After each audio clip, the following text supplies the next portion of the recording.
في بداية لقائنا هذا أرحب بجميع السيدات والسادة الكرام المنضمين إلينا في هذه الأمسية العلمية الأكاديمية المميزة. في بداية لقائنا هذا أرحب بجميع السيدات والسادة الكرام المنضمين إلينا في هذه الأمسية العلمية الأكاديمية المميزة، وجل الترحيب في مقدمتها يذهب إلى ضيفنا صاحب العطاءات والإنجازات العلمية والأكاديمية الخلاقة والجبارة بذات الوقت، البروفيسور عبد الهادي الخليلي، وكذلك خالص التحية والترحيب ببقية الشخصيات الأكاديمية والعلمية من رؤساء الجامعات وعمداء وأساتذة الكليات العراقية المختلفة، بالإضافة المتواجدين في الجامعات البريطانية المتنوعة. كما أخص بالترحيب رؤساء وأعضاء الجمعيات والمعاهد الطبية على اختلافها، وعلى رأسهم اللجنة الإدارية وجميع العاملين في معهد الرياض الدولي للتدريب والتطوير.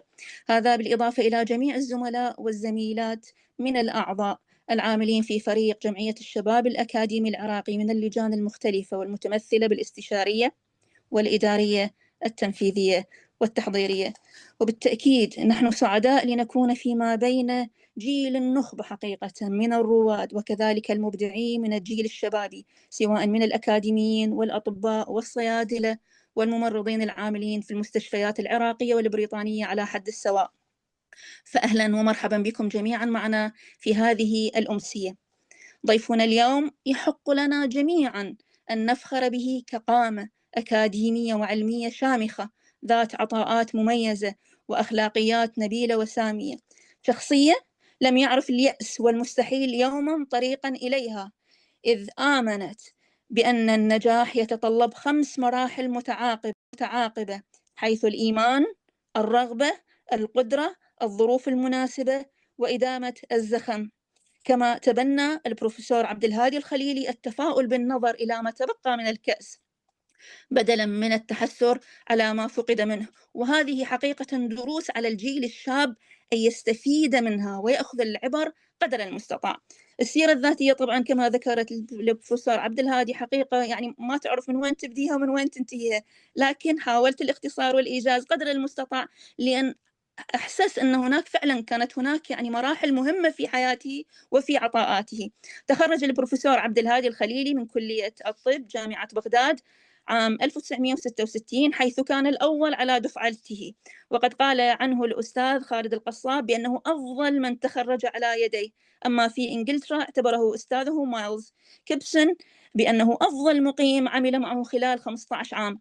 كما حصل على العديد من الشهادات الأكاديمية والمهنية كشهادة الممارسة الطبية الأمريكية وزمالة كلية الجراحين الملكية البريطانية وكذلك الأمريكية.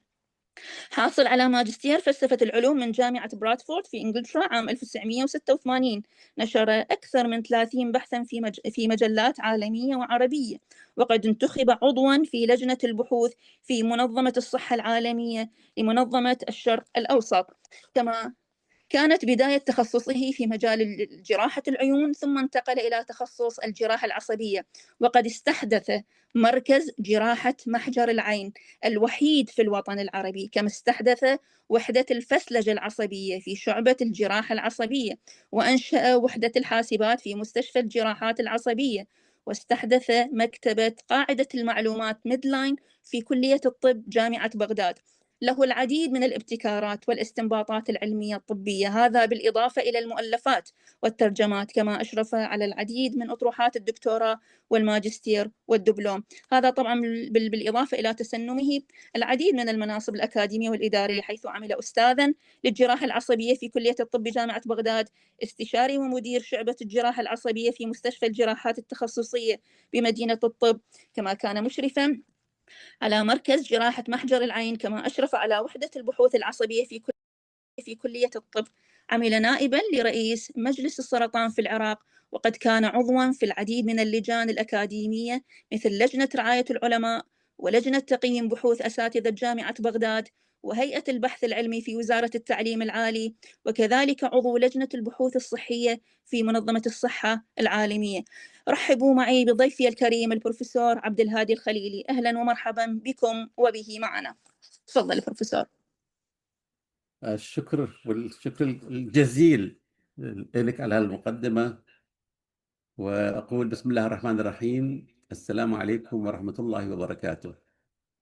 إنه من دواعي السرور والاعتزاز أن ألبي دعوتكم الكريمة التي أكرمتني بها الدكتورة آلاء المعمار، ممثلة الجمع الشبابي الخير في جمعية الشباب الأكاديمي العراقي ومعهد الريادة الدولي للتدريب والتطوير في العراق. إنما اطلعت عليه بنشاطاتكم ومهمتكم وتفانيكم في خدمة العلم والمعرفة والوطن، ما يبعث الأمل لخلق جيل يستحق الريادة العلمية والمهنية في هذه الظروف الحرجة التي مر ويمر بها العراق الحبيب. بارك الله بكم جمعا وأفرادا وأدام نشاطكم لتحقيق المؤمل. وتحية خاصة للزملاء والإخوة والأخوات المشاركين في هذا اللقاء. حديث ما راح يكون حديث رسمي، حديث أخوي وكان give and take، وماكو في شيء جديد أعتقد اللي أقدر أحكيه للجمع الخير، بس مجرد تذكير ببعض الأشياء. فالعنوان هو Reflections and Reminders for the Young Researchers in Iraq. المقولة اللي دائما أنا أقولها أنه I give you $1, you give me $1, each one has $1. ما يصير أكثر. But if I give you one idea and you give me one idea, each one has 2 ideas. فأنا اليوم I'm going to give you an idea and expect to give me ideas yourselves. The outline of my talk will take 4 parts. The first part will be what is research? Why do we do research? What are the types of research? And the second part is what is medical research? Why do we do medical research? And what are the types of medical research? And the third part is ethics in medical research. والقسم الرابع, the fourth part, is personal experience in medical research and strategy, which I propose for targeting medical research in Iraq.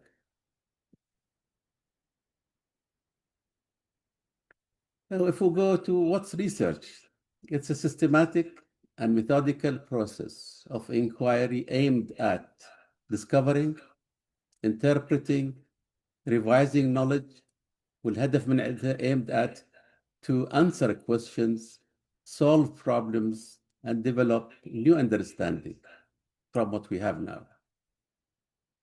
And then why we do research? It's a curiosity from observation. One example is Helmholtz.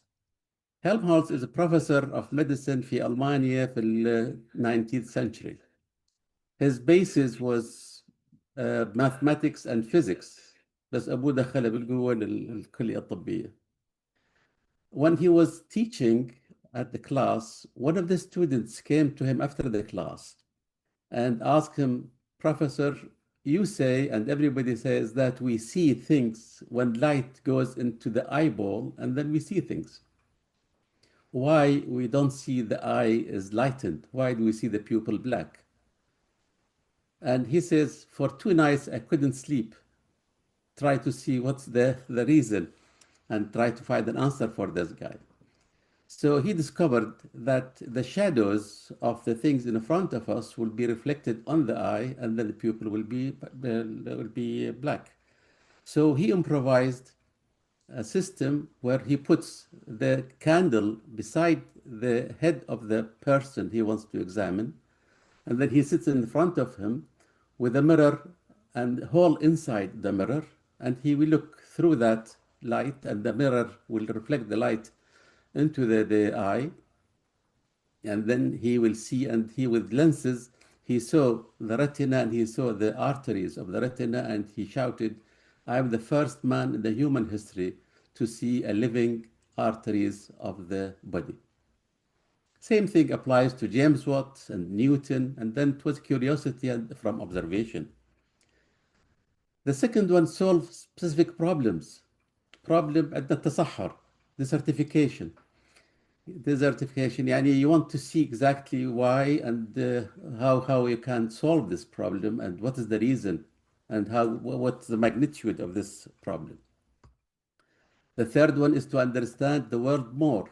Like you study anthropology, you study other oceanology or things to understand more about what's going on now, what we have in the world.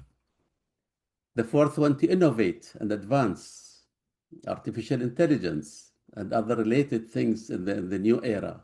We'd like to advance our knowledge and our experience and our productivity and helping humans by these new advancements. To make informed decisions like genetic engineering, the famous things, CRISPR, you know that CRISPR that واللي حصلت عليه Jennifer في California, she got her Nobel Prize for her discovery where she can deal with all the genetic deformities by cutting and replacing part of the genetic DNA. And predict, protect, and prevent things in the world, like earthquake. We can predict when it's going to come and how to protect people from its damage beforehand, and how can you prevent the bad effect of that. And the research itself in general has two categories. It's basic research or applied research.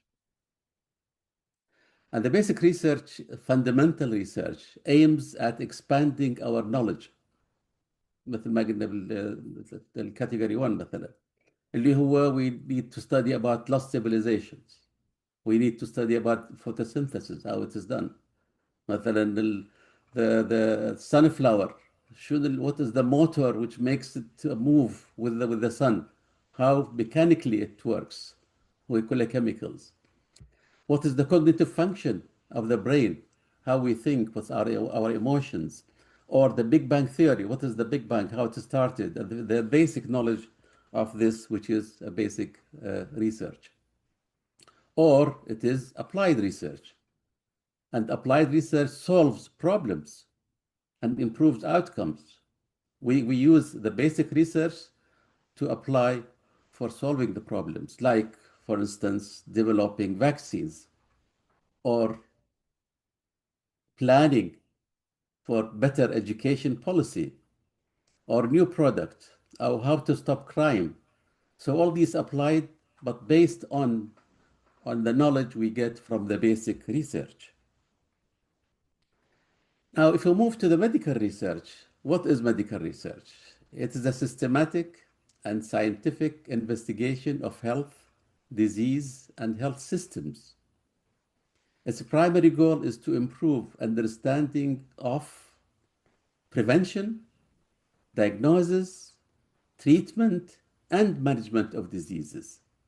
So our aim in medical research is really to prevent, to diagnose, to treat, to manage the diseases which afflict humans and, of course, animals. And then why we do medical research? To understand and combat diseases. We have to fight the diseases, understand what they are, and then we fight them. And to improve diagnosis and early detection by new advances, clinical and technological and new knowledge and advancement of our knowledge in general. To tackle public health crises. There are so many public health crises which needs to be tackled. To enhance quality and accessibility of care of human beings, of people, the old people, the disabled, the malnourished, and to develop life-saving treatments like what we have for AIDS, for instance, or for cancer, or for diabetes. If we go in details about these topics, to understand and combat diseases, discovering the cause of disease, and that's what's really one of the big aims we have. And we can discover risk factors causing the disease, like smoking and cancer of the lung. And nowadays, of course, with this civilization which we have, the current time, we think of the microplastic, what damage it is doing now to the human being in the way of so many diseases, or the pollution in general, these preservatives used in the food, what they do. So if we study the risk factors, we can possibly minimize the diseases caused by these factors. Or to improve diagnosis and early detection, which is one of the key points to get the patient away from major disasters from the disease if we detect the disease early. An example here, the pap smear and then mammography. Or to tackle public health crises like smoking ban, or ensure that the water is clean. من صارت القضية في ديترويت البوليوشن مال النهر اللي صار وصار الضجة اللي عليه. It was something important to look into and to find why and then how to treat it. To enhance quality and accessibility of care, we would like that the care goes to every place, everywhere, every person in the country. One of them is telemedicine. In fact, at the late 90s, I proposed a network to the Ministry of Health, a network of computer service to all areas in the country, and then will be central station in the Ministry of Health with, at that time, was Medline, the discs with all the information, medical information there. There was no internet then, but this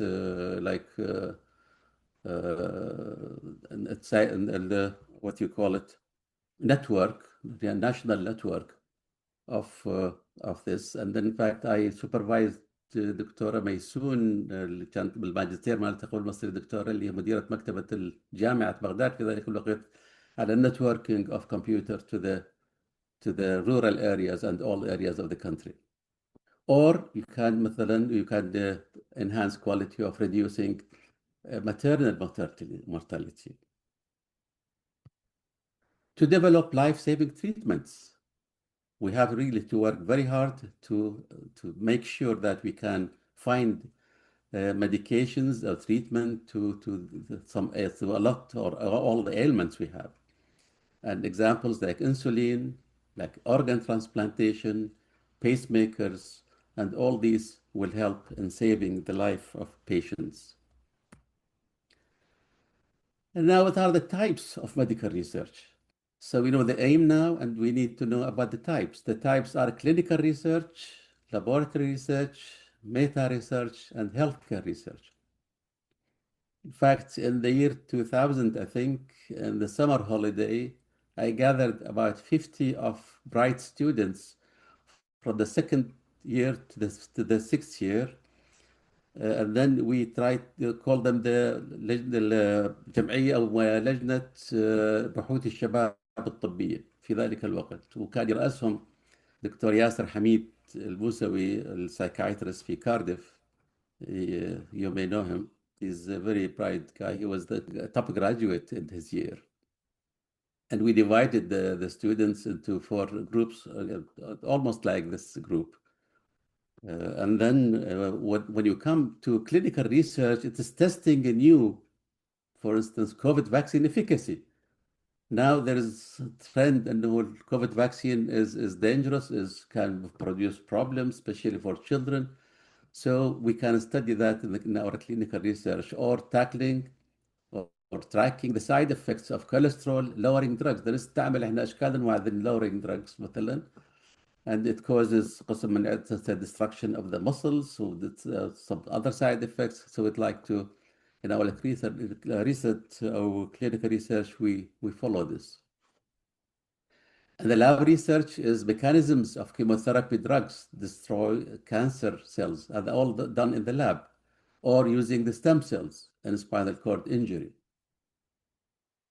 or other projects. Yani I've seen here in the US, the group of researchers in the NIH, the National Institute of Health, they simulate the brain function on the table. They have all the network there, and they try to find out some solutions to problems. Very, very advanced research. Meta-research, it is a research on research. We just check or benefit, exploit what other researchers have done in one topic. So we collect thousands or hundreds of research projects on one topic, and then we find out the truth of that or the benefit from it. So we can see the reproducibility, for instance, of preclinical cancer research. We just evaluate that. If it is true, we can apply it. If it is untrue, we can mention that. or you have bias in the clinical trials for antidepressants. يعني الشركات أكثرها they claim أنه they have the best treatment for antidepressants for depression, but with meta research we can find out exactly what is the truth in their claims. Healthcare research, cost effectiveness of telemedicine in rural areas. يعني قد الكلفة مثلا how much it costs to have a physician and or a health center in a village. Is it very cost effective? Is it or better to have telemedicine for the for quick daily problems, and then the major things they will go to the centers next in big cities? Or we can study patient outcome, compare between public and private hospital services, and then we can see where is the defect and which is better, and we can improve.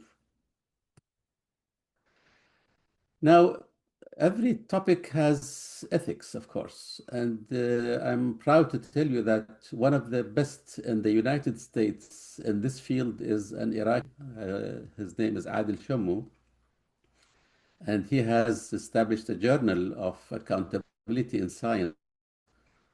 وعادل is بالحقيقة my vice chair in توفيق منظمة توفيق اللي سويناها هنا في أمريكا اللي يضم أكاديميين. He was my vice chair, but he's brilliant guy, and he is a biochemist, professor of biochemistry in Maryland University, but his field in this medical and science ethics is beyond imagination. So in ethics, we need really to respect the person we deal with. We see how benefit the person gets from that trial, if we trial. The justice in your work of research, the integrity, the confidentiality of that.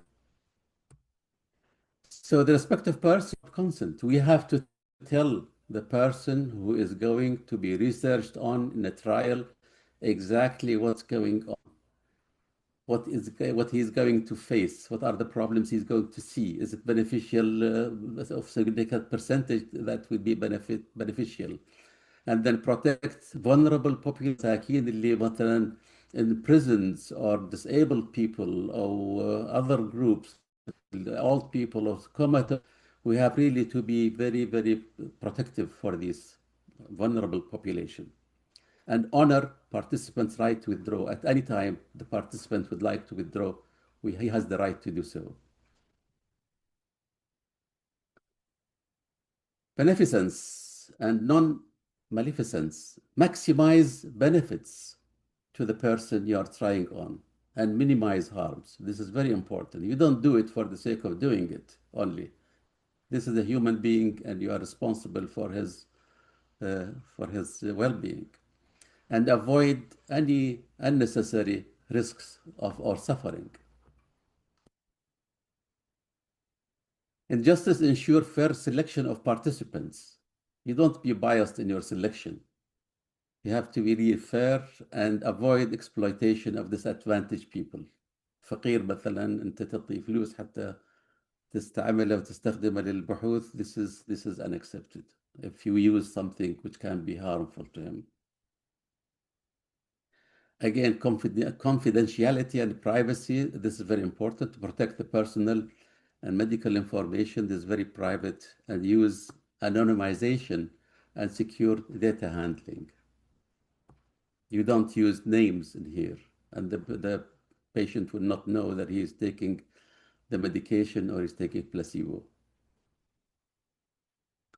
And then there should be oversight, auditing. There must be some people to control what's going on. Use valid scientific methods to control what the research projects are done as a body in the ministry or body in whatever institution you are, and disclose conflicts of interest and report transparently. يعني conflict of interest مثلا معروف على مثلا شركة كوكاكولا bribed so many scientists to say that sugar is not dangerous at one time. So that is really unethical. And there are some examples like that. This Dr. Stacy, I think the name, I don't exactly remember her last name. You may know her story. She was the top of class in California. She graduated as a physician, and then she went to ear, nose, and throat, and she was consultant or attending, as she's called here, for 13 years. And one day she came to her boss and she said, "This is the key, my locker, and this is my stethoscope, this is my coat, I'm quitting." And she studied the danger of the pharmaceutical companies to human being. And she has publicized that. Her brother was economist, the same university, and again he's quitted, and they work together now to expose the danger of what's going on. And she said once there is a company in one of the Western countries, they do antiseptic for weeds, and that antiseptic will go to the fruits and vegetables and then cause lymphoma. And there is a company in another Western country which produces treatment for lymphoma. So that company which produces the drug bought this company which produces the antiseptic. So that chemical will continue to be used, the disease will be there, and they can promote their drug. That one of her video clips she had. In fact, she had a very important interview with Tucker Carlson. You can follow that if you like. And the disclosed conflicts of interest and report, as I said, this is here is a good example of interest and transparently. Now, I'm sure I gave you something which most of you know what it is. It is just tabulated in a way. Now, what personally I have done in the past with, of course, with the time of sanction, the time of the war, the time of we have really very, very difficult things to get and very minimal resources, and people think of different things. Not many people think of basic research. I remember once in the medical school, I asked my English professor, Professor Haynes, in my second year, I asked him after the class finished, I said, "Sir, why do we get this sound when we click our joint in the hands, fingers of the hand?" And he smiled and took me again to the room. And he was very happy because he said, "I did a lot of research on this and discovered that it is because when you stretch your joint, the space will be larger, and then the nitrogen fluid there will change into air bubble, and that will produce the sound, and you have to wait for a minute or so for it to dissolve, and then you can reproduce that. So that's an observation. And then in bilharziasis, when I was in the army, there was no battlefield at that time, but I discovered that many of the soldiers, they have bilharziasis. I got one centrifuge, hand centrifuge from Allah Yarham Abdul Salam Muhammad, أستاذ الباثولوجي، الأستاذ بدون لقب بالطبع بس هو أستاذ الأساتذة. And then, في مناطق من العراق, some of the places of Iraq, they have 70% of the children, they have bilharziasis. And they think that when the child urinates blood, that means he is becoming an adult. That concept they have. So I used to give the soldier 1 liter of water and ask him to run, maybe for half a kilometer or so, and then come back to take a sample of his urine, centrifuge, and get the miracidium here and here, and they put a drop of water on the side to go inside. By the effect of the osmosis, this will expand and rupture, and then you can see it swimming. So the officers will come and see that. Third, cranial nerve regeneration. This is a very important topic, I think. From my background in ophthalmology, I discovered that people who have third cranial nerve damage will have funny regeneration. And third cranial nerve is one of three nerves which control the movement of the eyeball. The other two nerves, each one moves one muscle. But the third nerve moves four more muscles. So it moves in many directions. So what I found that this is the normal movement. When I found that the patient, when they have regeneration, this is the patient attempting to move the eye up, the other eye will goes down and out. This is funny. So I spoke to my good friend and the best researcher at that time, Dr. Mahmoud Hayawi, and we established a project of studying this phenomena. And with the help of المرحومة ميسون خورشيد زوجة الله يرحمها أخونا الدكتور بسام برزنشي, we were a team together. And I used to operate on the rabbit. And then the rabbit is a very bad animal for anesthesia, because if you give a lot of anesthesia, the rabbit will die. And if you give less, the rabbit will jump. So that will be difficult. The range of anesthesia is very narrow. And we did the surgery, and we lost many rabbits because there is a big cavernous sinus vein in the tip of the orbit. If you rupture it, the blood loss will be massive and the rabbit will die.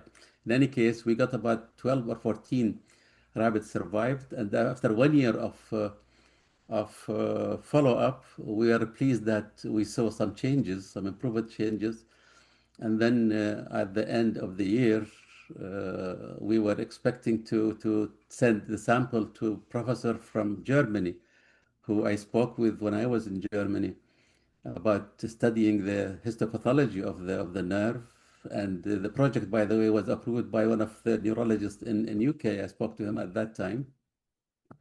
But at the end of the year, the animal house attendant, which we used to have in the medical school, told us that he spread the rabbits to other researchers, and we lost all our rabbits, and we lost our project, unfortunately. So my response was just, I smiled, and then we went to the Phoenix, and we did more courageous work on spinal cord grafting. And Mahmoud and I, we did that, and then we did that on mice. And then the result was really fantastic, and it was published in one of the best journals in the world, or spine. So, and then it was something at that time. So that's a lesson, that if you are really despaired or inhibited by something, you have to keep on. Don't stay sad and then leave things. In orbital hydatid cyst is a disease of Iraq and other countries like Iraq. It comes from sheep and dogs, of course, and then lands sometimes in the orbit itself. It lands in any organ in the body, in fact, except the tooth. Anywhere in the body it can land. But in the orbit, I have the interest in the orbit, as Dr. Ala mentioned. So we found that in the CT scan, the orbit itself shows that the hydatid dense like tumor. So that was really not very good for the patient. And I'll tell you how and why later. And then if you take the hydatid of the brain or the liver, it's fluid. The hydatid cyst, only it has fluid. It's a sac and the fluid, nothing more than that. So why this orbital hydatid shows itself like a tumor, a dense lesion? For that, I went to Amu Baba, Allah yarhamah, at that time. And I asked him to get the old football, which has the tube inside, the rubber ball inside, and the leather outside, aiming that, taking this and do CT scan for it, for the ball, and then by just do CT scan as is, and then inject a lot of water inside so the pressure will be very high, and then it will not rupture because the leather will protect it, and then do the CT scan and find out. But unfortunately, Abu Baba could not find at that time any ball like that, football. So what I went to do is do this. So I got a glove, ordinary surgical glove, and fill it with water and amputated the little finger and the thumb and made small ball and big ball out of them and put them in a skull. And then made a CT scan for them, making sure that both are showing the orbital sac and the skull cavity sac, and then discover that it is 5 times denser in the orbit than in the skull. So the explanation which I had at that time, one of 3: either the constituents of the sac or the hydatid cyst of the orbit is different, is thicker than hydatid cyst of the brain or the liver, for instance, or the pressure is very high because the orbit is a closed socket. So the pressure is very high. That's why the CT scan doesn't interpret it as a fluid, or because it is in that location. So I proved that 2 possibilities are out because the constituents are the same, water, and the pressure is the same, atmospheric pressure. But because of the change from the dense bone to the fat, which is in the orbit, which is negative in the CT scan, this sudden change will confuse the computer and interpret it as tumor. And that really saved us, because in the past we used to open the head for the sac, suspecting that it is tumor. But after this, it was very easy to do, and that's only simple surgery, which takes about 45 minutes or 1 hour, and you can see the effect of that simple surgery for this guy. And then again, it was published in the computerized radiology in America.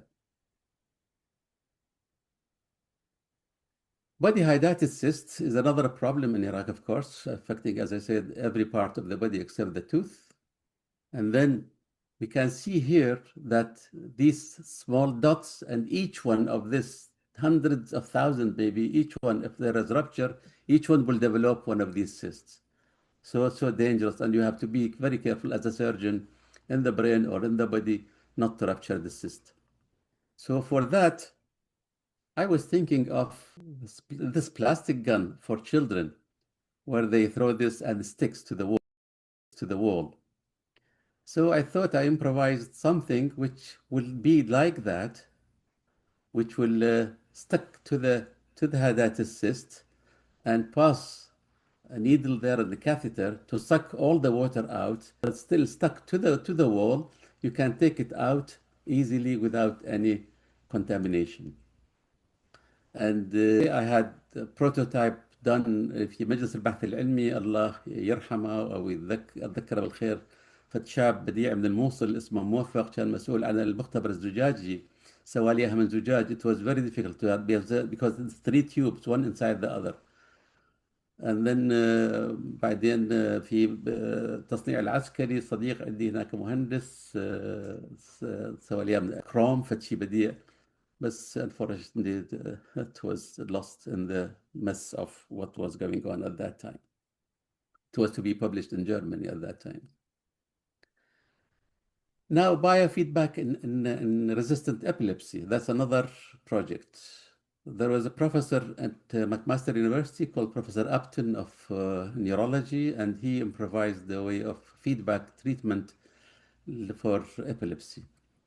And the idea is this focus of epilepsy and then expand gradually surrounding the area, and the area will expand. And then you will have, instead of having normal recording of the brain activity, brain electricity, you have this mess and difficult cases of epilepsy. And he wanted to do the feedback, and we did, in fact, we started, you can, Dr. Tahsin, you may remember or not, we started in 1978, a department or section at the Ministry of the University of Technology of Medical Engineering. And we bought then EEG machine, and then we started this project of analyzing the major components of the EEG into 4 parts. And then Dhaman, my brother, who was chief of researchers on the other side of the engineering. And then this one, alpha wave, will make the person very quiet. They modified or translated this into sound. So the person will hear the sound of his brain. And there was a master student there who did the project, and in fact now he is one of the leading engineers in the United Arab Emirates. He is dean of one of the engineering schools there, Dr. Wathiq. So my idea was, if this is the case, why don't we get a portable earthing for this spot to prevent the spread of electricity to the side or surface of the brain? Why not this will come directly to the earthing, portable earthing? And in fact, I discussed this with a company in England called Thackeray, but because I had to go back, I have some correspondence with them, but it was not really materialized, unfortunately. So like this lightning towers, which will take the lightning into the earth. So I thought, why not have portable one? And I got دكتور غسان تحسين chief engineer electrical engineer المجلس البحث العلمي في مركز البحوث الإلكترونية بمساعدة الله يرحمه دكتور منذر التكريتي. And he established for me a group of 3 engineers and headed by Dr. Hassan. And then we worked for 2.5 years in the مجلس البحث العلمي to see if we can predict when the attack will come. And by that work, it was two papers were published, and we read them in places. But again, our ability and machineries which we have, the time of Hisar was very, very much limited. But at least Dr. Francis Balsil, she got a master's degree from that project. I think my last one is setting sunshine.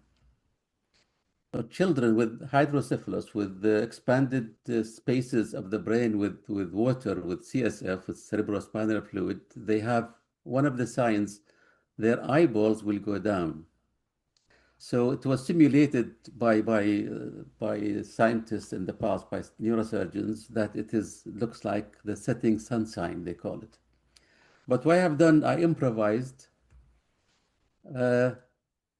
scaling for this, which was not done anywhere in the books. And that scaling was, you see, normally the eyeball, the iris is covered slightly. The upper part is covered, maybe the lower part. And there were grades 1 from 0 to 5, and then indicates the severity of that.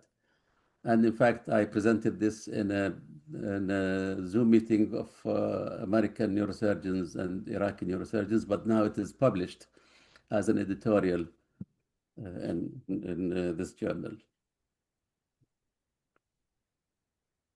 The last thing I have, the proposed strategy for targeted medical research. I proposed this ages ago, and then I had so many meetings with the Minister of Health, Minister of Higher Education, and with the University of Baghdad. Too much valuable medical research and too many postgraduate theses are done in our country without being utilized. They go on the shelves and fill with dust, and nobody cares about them. Surely the researcher who has done that for promotion, academic promotion, they got that. But then we're not using that effort. So their insight must be applied to improve lives and serve society. Not only doing that, we can achieve the academic promotion, of course, important, but in the same time, we can have double barrel effect to help the society with their research.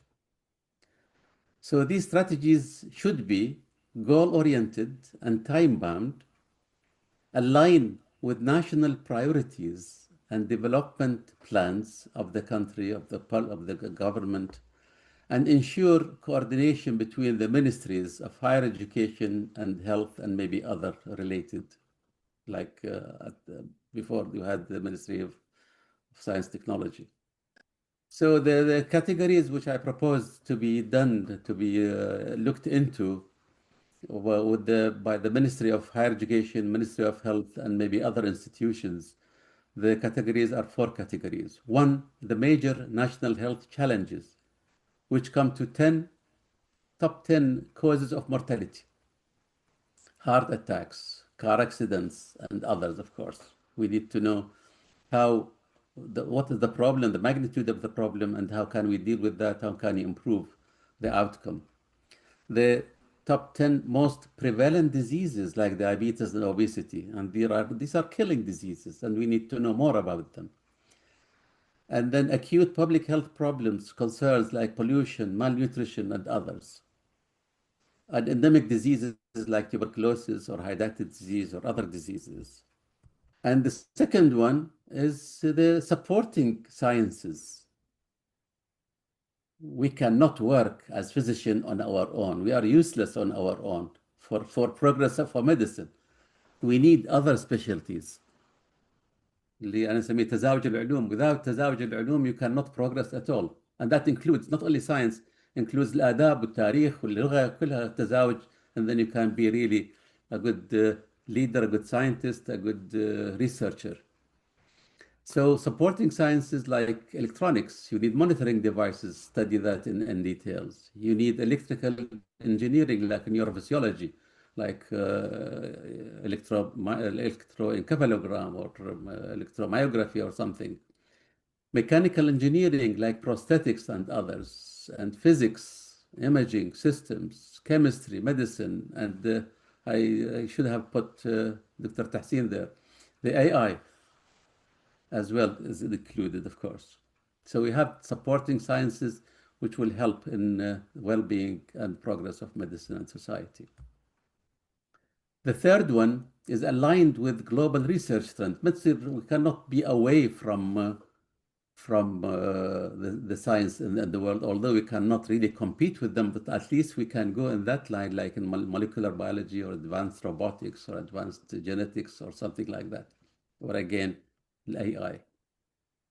And the fourth one, we have to leave independent research freedom for people اللي هم postgraduate study, and the supervisor and the student, they can choose whatever they like, provided we really know what they are doing. Or individual research, and the researcher who wants to do something of his own, to answer a question in his mind, we have to give him the freedom of doing that. And we have to give freedom and utilize and exploit all the research in the other institutions. But we need, of course, a body to supervise this properly. And this was detailed in my proposal. I don't want to go into details. Examples of research tree, like one of these problems, how we study them. Take hydatid disease. You can have master's, PhD degrees in so many topics in here. Epidemiology, types in society, radiology, diagnosis, medical treatment, education public, and others. All these in 2-3 years, we have time frame.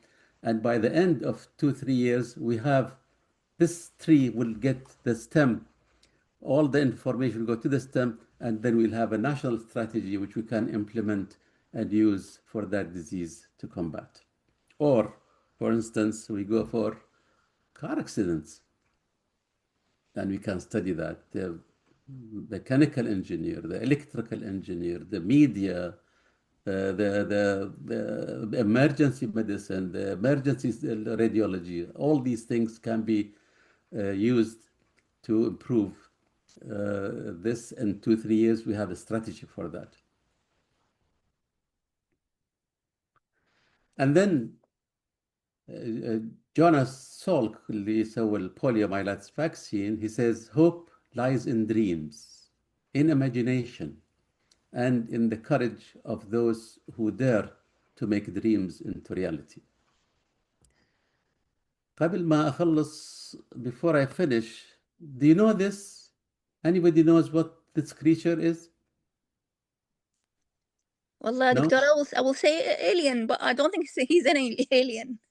You are right. It's not an alien. It is you and me and everybody here listening. This is the representation of us in our brain. So you can see the value of the thumb compared to other fingers in the way of so many brain cells representing that, and how much is the face, and how little is the whole leg and the whole arm except the hand. So this is us represented on our brains. So thank you so much for listening, and I'm sorry if I got too much time. And in here, my email, the website, and the YouTube channel, in case we can communicate eventually. And shukran jazilan, wa barakallahu bikum jami'an wa shukran. Thank you so much, Professor Khalili, for such a great and rich presentation.